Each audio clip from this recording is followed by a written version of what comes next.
What if I told you that you could become a trading world champion without knowing anything about trading? It sounds insane, but that's exactly how the Robins World Cup works. Supposedly, the Robins World Cup is the most prestigious trading competition in the world. But after reading the rulebook, I'm certain that even a terrible trader could win this competition. In this video, I'll prove that you can buy first place, and it's probably a lot cheaper than you think. But before we get into the proof, let me explain why this matters. Here are some traders that have won the World Cup. This is Andrea Unger. He won the World Cup 4 times and now sells courses and private coaching. This is Robert Miner. He won the World Cup in 2018 and now sells books, signals, and trading software. And this is Fabio Valentini. He came second in the Quarterly Cup twice and is now running a private trading room and selling a charting platform. I could go on, but I think you get the idea. All of these verified traders are selling something, and they all use their Robins trophy as proof of their trading abilities, so there's a massive financial incentive to perform well in this competition. I actually bought Robert Miner's book when I started trading, and the only reason I bought it is because it said he was a world champion. But when I actually backtested the strategies in the book, none of them were profitable. That's when I started questioning the legitimacy of the Robins World Cup. So I decided to read the rulebook, and what I found was very concerning. Let me show you the highlights. The first thing I want to point out is this. The entrant may open more than one account at any time during the championship period, and each account requires a minimum deposit of $5,000. So that means that as long as you have the money, you can enter with as many accounts as you want. That's obviously problematic, but what makes it much worse is that only the best performing account will be used for ranking purposes. So that means that even if you blow 10 accounts in a row, you can still open up a new account and end up on the leaderboard with attempt number 11. And there's no public record of how many accounts a competitor used. The leaderboard only shows your best account, so nobody can tell how many attempts it took to get there. And that's not it, because there's another major problem. To qualify for a trophy, you only need to take 10 trades. That's it, only 10 trades to prove that you're the world's best trader. But it's actually even easier than that, because there's no minimum size on those trades. So in theory, you only need one big winning trade, and then you can just click buy and sell 9 times on a micro contract. So let's summarize what the rulebook is actually telling us. You can enter as many times as you want, you can keep opening new accounts all year, only your best result counts, nobody knows how many attempts you made, and you only need 10 trades to qualify for the leaderboard. Now let me show you how easy it is to exploit these rules and how cheap it is to guarantee first place. Let's pretend that we're scammers. If we were scammers with zero trading skills, how would you go about winning the World Cup? The first thing we need to know is what kind of return we need to win first place. In the last 10 years, only 2 winners had returns bigger than 250%. So 8 out of 10 times, 250% would have been enough to win, and the other 2 times it would have earned you second place. To keep it simple, let's assume that you need a 250% return to win. So what's the best way to get to a 250% account? Well, the easiest approach would be to risk the whole account on a single trade with a 2.5 to 1 risk to reward. You don't even need a strategy, you can just randomly decide whether you go long or short, open the position, and then see what happens. If you win the trade, you can simply press buy and sell 9 times in a row to meet the 10 trade minimum, and then the job is done. If you lose the trade, you simply open a new account and try again.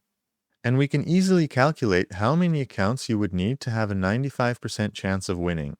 To do this, I wrote a simple simulation in Python. Here's how it works. I downloaded a full year of Euro-dollar price data, and for each simulated account, I pick a random entry point, randomly decide to go long or short, and place a trade with a 2.5 to 1 risk-to-reward ratio.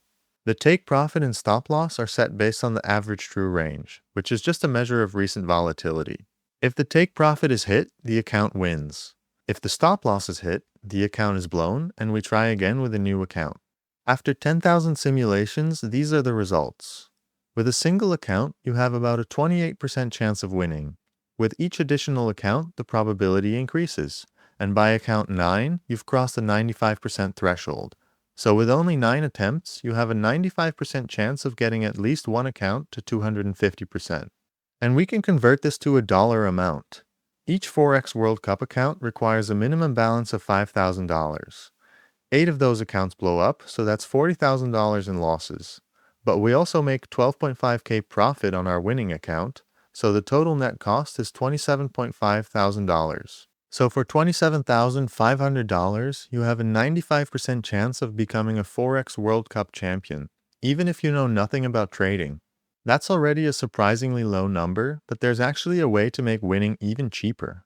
The rulebook specifically says that funds may be withdrawn from the account at any time, and we can exploit that to make our strategy more efficient.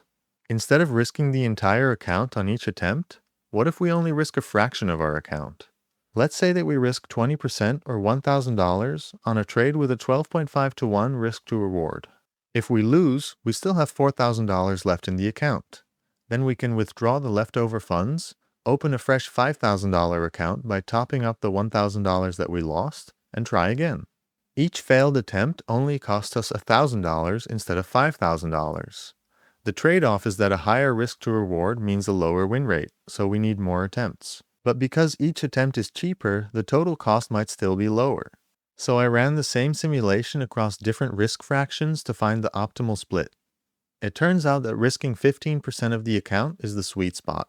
That brings the net cost down to $21,250, which is $6,000 cheaper than the previous approach. But we still have the same 95% chance of winning with absolutely zero trading skill required. $21,000 to become a trading world champion is already pretty cheap considering what you could make from selling courses and mentorships. But if you want to become a scammer and you don't have that much money laying around, don't worry. There are some other events that are even cheaper to win. The quarterly Forex event requires a minimum account balance of only $2,500. Using the same strategy as before, that means you could have a 95% chance of winning at the cheap price of just $10,625. But by far the cheapest option is the monthly Forex event, which only requires a minimum account balance of $500. So a 95% chance of winning this event would only set you back about $2,000. That's less than what some of these verified traders charge for a single trading course. But here's the thing. If you're participating in the World Cup just to buy some credibility, you don't even need to win first place. As long as you rank in the top 5, your name ends up on the public leaderboard, which is enough to market yourself as one of the world's best traders. Take Fabio Valentini as an example. He never actually won a Robbins event, but he still markets himself as the world's #1 scalper. So if winning is too expensive for you, let's calculate how much it costs to finish in the top 5. Looking at the historical standings, a 50% return would have earned you at least 5th place in 6 out of the last 7 years. So let's use 50% as our leaderboard target. The logic is identical to before, so we only need to change the target return from 250 to 50%. In the Forex World Cup, a 95% chance of a top 5 finish costs $4,250. In the quarterly event, it only costs $2,125. And a place on the monthly leaderboard costs a mere $425. So for the same price as this pair of designer sweatpants, you could be verified as one of the world's best traders. And the potential return on investment is massive. Even if you spend $21,000 to buy first place in the main event, you can almost certainly make more than that from selling courses and mentorships. Let's take Fabio as an example again. He runs a live charting room that costs $1,000 for 3 months. According to the first review on his website, there are more than 500 traders in each class. So that's $2 million a year just from live streaming twice a week. And that's not even counting his revenue from deep charts and YouTube. I'm not accusing Fabio of anything, but this is exactly the playbook that a scammer would use. So the main takeaway is that a Robbins result tells you nothing about someone's trading ability. The rules make it impossible to tell the difference between earning verification and buying verification. With Robert Miner, I learned that the hard way. Hopefully this video saves some of you from making the same mistake. If you enjoyed this video, please like and subscribe. As always, the code is linked in the description. Thank you for watching, and I'll see you in the next one.